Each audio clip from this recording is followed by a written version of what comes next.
nigga bitches for one and dyking ass, prostituting ass hoe. Nigga don't give a about none of that. You ass niggas be hiding. We real headhunters, man. Come on, man. A nigga open their mouth came to what they was, man.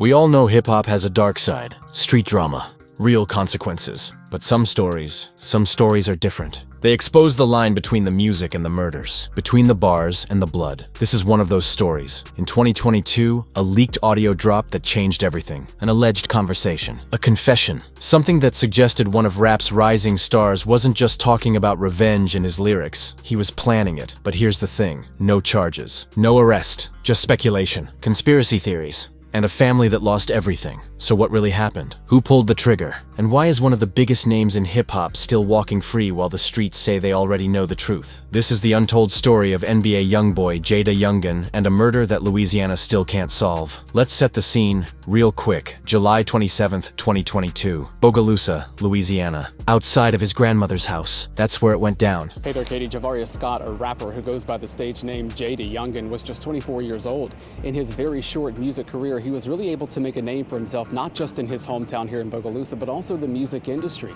He died last night after police say he was shot multiple times. Multiple shooters, coordinated, precise, like a military operation, not a random drive-by. JayDaYoungan took fatal rounds. His father caught bullets too, but he survived. One kid made it home that night, the other one didn't. JayDaYoungan was 24 years old. He died in the streets he rapped about. But this wasn't just another Louisiana tragedy. This was different. This had history. This had beef. This had names attached to it. And the streets? The streets had already made up their minds about who was responsible. Before the beef, before the bullets, there was brotherhood. Rewind to 2019. NBA YoungBoy and JayDaYoungan were tight. Both Louisiana cats, both rising stars in a scene that was getting hotter by the day. Both came from similar struggles, similar backgrounds, similar ambitions. They weren't just colleagues. They supported each other publicly, collaborated, showed respect. That's real in a cutthroat industry. That's genuine. In Louisiana especially, that kind of loyalty means something. It's rare. It's valuable. But loyalty in the streets? It's also fragile because all it takes is one violation. One line crossed. One disloyalty. And once that line gets crossed, there's usually only one way to make it right. The rumors started simple enough. Word on the street was that JayDaYoungan got involved with someone he shouldn't have. Someone connected to NBA YoungBoy. His baby mama. In street culture, that's not just a betrayal. That's an unforgivable violation. That's disrespect at the highest level. That's the kind of thing that demands payback. And NBA YoungBoy? He's known for that. He doesn't let disrespect slide. He responds. He retaliates. By 2020, whatever friendship existed between them was done. Over. The respect was gone. The love was gone. What replaced it was something darker. Something that would eventually cost one of them his life. Multiple sources from the street say it happened in 2020. A direct confrontation. Face to face. No hiding behind social media. No subliminal shots. Real tension. Real threats. The exchange was heated. Things were said that couldn't be taken back. YoungBoy allegedly looked him dead in the eye and said something that echoed through the entire Louisiana scene. I'm gonna make you pay. Not might. Maybe not.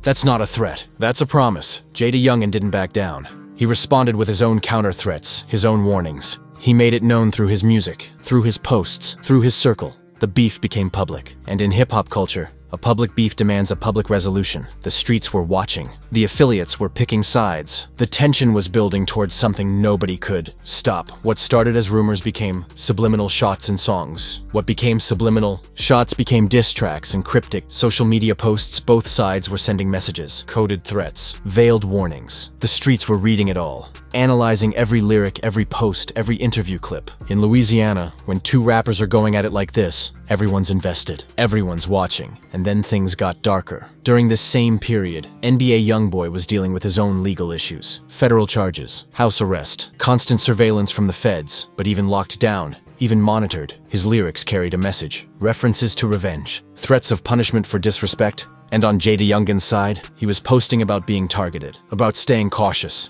about watching his back. The tension wasn't cooling down. It was intensifying. Street incidents were happening. Violence connected to the feud started popping off. This wasn't just bars anymore. This was becoming something real, something dangerous. July 27th, 2022. The execution, that's what people called it. Not a murder, an execution. Because that's what it was. Multiple shooters, coordinated timing, precise aim. They knew what they were doing. JayDaYoungan and his father were outside the grandmother's house when the bullets started flying. It was planned. It was deliberate. It was professional. JayDaYoungan fell. His father fell. When the smoke cleared and the shooters vanished into the Louisiana night, one man was dead and another was clinging to life. The Bogalusa police opened an investigation. Months passed. Then a year. Then 2 years. No arrests. No charges. No public leads. The case went cold. Officially anyway. But unofficially, the streets knew exactly who did it. Or at least, who ordered it. The streets always know. Months after the murder, something surfaced that changed the narrative. A leaked audio, allegedly featuring NBA YoungBoy. In the recording, an alleged voice discusses planning the hit. The tone is casual, almost like ordering takeout, not discussing a murder. If the audio is authentic, it's damning. It's direct involvement. It's a conspiracy to commit murder. People were shaken. Debates exploded online. Believers and skeptics went back and forth. Some people said the feds recorded it. Wiretaps, surveillance. That's how the audio got out. Others said it was fake, deep-faked, manipulated. But real or fake, the audio did something. It validated what the streets already believed. It gave evidence to the theory that had been circulating since the day JayDaYoungan died. Here's where it gets complicated. Despite the leaked audio, despite the street knowledge, despite the theories and the speculation, no charges have been filed. Why? Federal cases take time, fam. The feds don't move fast unless they have everything locked down. They need phone records, financial trails, witness statements, surveillance footage.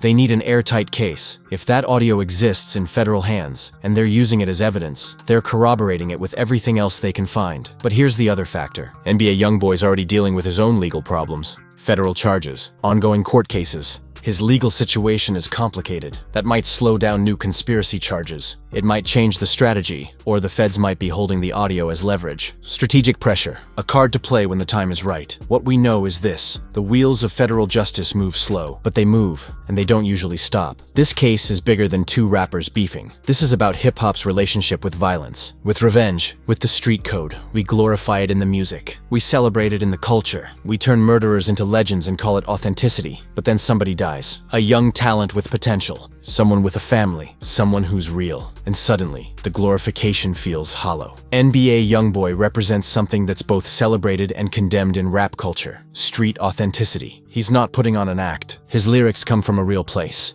His choices come from a real place. JayDaYoungan was the same way. He was another talented kid from Louisiana trying to make it out through music. Instead, he made it into the ground. Their feud is just one example of a wider issue in hip-hop. How pride and reputation and respect can spiral into tragedy. How the code of the streets can destroy everything. And Louisiana has seen this pattern repeat too many times. The family of JayDaYoungan continues to mourn their son, their loved one.